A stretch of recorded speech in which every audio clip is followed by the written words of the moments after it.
the Green Party is so attached to its global warming and it's terrible and must have been doing something about its greenhouse gases and its pollution, that they don't want to hear that that's not happening.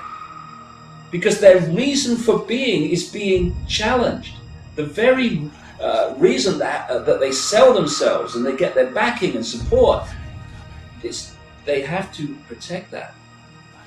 Mars and the other planets are also warming up. Are they driving a lot of trucks on Mars? Well, I don't see. There are 2 rovers now on Mars. Well, okay, there is climate change. What we're seeing today in terms of global warming and climate change and all the rest of it that goes with that, I do not believe is being caused by mankind and the emissions from our cars and factories and so on. It's the sun. The sun itself is being driven by cosmic forces as well. That we live within a universe of change, and it's foolish of us to think otherwise. A lot of the cycles, and people are talking about the sun entering a new place of the galaxy, a new part of the galaxy that we haven't been around for hundreds of millions of years. There are lots of unknowns on an astrophysics level. None of these scientists know exactly what drives the cycles of the sun. Nobody knows the theory that the Maya knew. No scientist today knows the theory about the sunspot cycle. It took me many years to find and to decode this theory.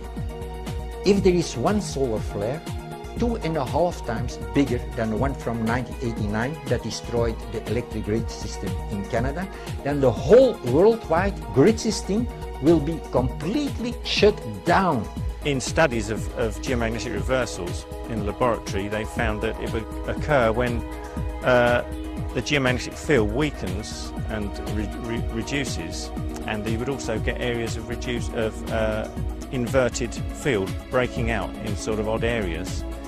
And both of those things have now come to pass. I can tell you as a former Earth scientist is that we are seeing measurable parameters that are changing and appear to be converging.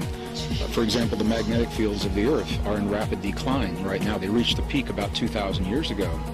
They have declined consistently, never looked back since then. We are now at the lowest magnetic point in global magnetics that we've been the last 2,000 years. Now that those who sit in higher positions of power and influence, they know all this.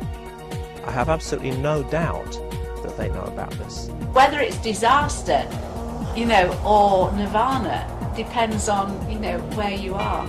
If it could be nirvana if you're, some poor guy, trying to scratch a living in the dust bowls of Africa, or it could be disaster if you happen to be one of the ruling classes who control everyone. Unless we have a radical change of consciousness, that's the future that very large numbers of people seem to be okay with. And that's what I find scary, is a future with no soul.